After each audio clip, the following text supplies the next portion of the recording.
सनातन धर्म ज्ञान गंगा चैनल में आप सभी का स्वागत है। मेरे प्यारे कृष्ण भक्तों, आप सभी को जय श्री कृष्णा। श्री भगवान आप सभी का जीवन आनंदमय, मंगलमय, भक्तिमय तथा धर्म पथ पर अग्रसर करें, ऐसी मेरी श्री भगवान जी से प्रार्थना है। मेरे प्यारे कृष्ण भक्तों, सनातन धर्म ज्ञान गंगा चैनल के आज के वीडियो में हम लोग श्रीमद् भगवद गीता से अध्याय 5 के श्लोक 15 को भगवान श्री कृष्ण जी की कृपा से सरल रूप में समझने का प्रयास करेंगे। जय श्री कृष्णा। मेरे प्यारे कृष्ण भक्तों, श्रीमद् भगवद गीता के अध्याय 5 के श्लोक 15 में भगवान श्री कृष्ण जी अर्जुन के माध्यम से हम सब मनुष्यों को यह रहस्य बता रहे हैं कि हे अर्जुन, सर्वव्यापी परमेश्वर भी ना कभी किसी के पाप कर्म को और ना ही किसी के शुभ कर्म को ग्रहण करते हैं, किंतु अज्ञान के कारण ज्ञान ढका हुआ है, उसी से सब अज्ञानी मनुष्य मोहित हो रहे हैं। मेरे प्यारे कृष्ण भक्तों, इस श्लोक के सरल अर्थ को आइए हम सरल रूप में समझते हैं। जय श्री कृष्णा।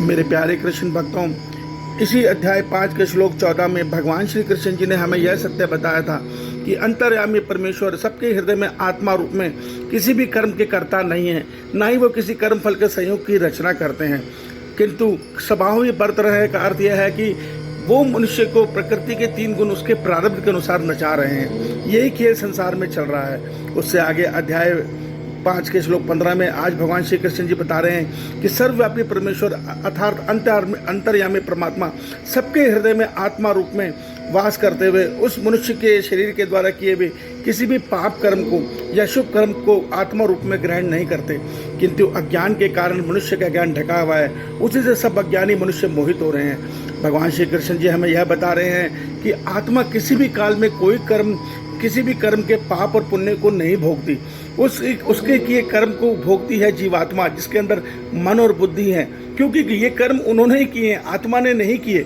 और जब आत्मा ने कर्म किए ही नहीं तो आत्मा उस सुख दुख को क्यों भोगेगी। भगवान उससे आगे बता रहे हैं कि अज्ञान के कारण जीवात्मा को ये सुख दुख भोगने पड़ते हैं, क्योंकि मन और बुद्धि इस सत्य को नहीं जान रहे कि वो जो कर्म कर रहे हैं उनसे वो कर्म प्रकृति प्रारब्ध के अनुसार करा रही है। अज्ञान के कारण, माया के कारण मनुष्य उस कर्म को स्वयं को कर्म का कर्ता मानता है और अपने किए कर्म के कर्मफल बंधन में बंध जाता है। भगवान कह रहे हैं अज्ञानी मनुष्य इसी से मोहित हो रहा है, अर्थात वो ये सत्य सोचता है कि ये कर्म मैंने किया, ये जो सिद्धि मैंने पाई, ये जो सफलता है मैंने पाई, मुझसे ये गलती हुई। वास्तव में कोई कुछ नहीं कर रहा। प्रारब्ध के अनुसार प्रकृति हमें नचा रही है, हमें वो कर्म करने को बाध्य कर रही है। जिसको उसने प्रधानमंत्री बनाना है उसके लिए वो ऐसी व्यवस्था कर देगी कि ऐसे कर्म करता हुआ मनुष्य आसानी से प्रधानमंत्री बन जाएगा। कोई सिद्ध खिलाड़ी बनना चाहता है तो वो आसानी से मेहनत करता हुआ सिद्ध खिलाड़ी बन जाएगा, विराट कोहली और कपिल देव की तरह। मगर एक मनुष्य लाख प्रयास के बाद उसको नहीं पा पाएगा। क्यों? उसके कर्मफल में ये नहीं है, उसके प्रारब्ध में ये नहीं है। इस सत्य को समझिए। अब मैं आपको एक उदाहरण से यह सत्य समझाता हूँ कि आत्मा कोई सुख दुख नहीं भोगती। देखिए, एक मनुष्य बहुत बड़ी पीड़ा में है, उसको बहुत भयंकर चोट लगी है और वो बहुत पीड़ा में है, मगर जब वो मनुष्य गहरी नींद में चला जाता है तो उस मनुष्य को अपने शरीर की पीड़ा का कोई भान नहीं रहता। क्यों? क्योंकि गहरी नींद की अवस्था में मन और बुद्धि सुप्त अवस्था में चले जाते हैं, शरीर की सब इंद्रियां सुप्त अवस्था में चली जाती हैं। तो जब मनुष्य उस समय हमारा मन बुद्धि आत्मा की शरण में होते हैं, अर्थात आत्मबोध में होते हैं, और आत्मबोध तक पहुंचने के लिए किसी सुख दुख को कोई इजाजत नहीं है।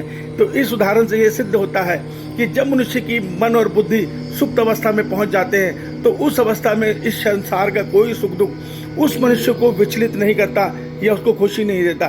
गहरी नींद आनंद का स्वरूप है।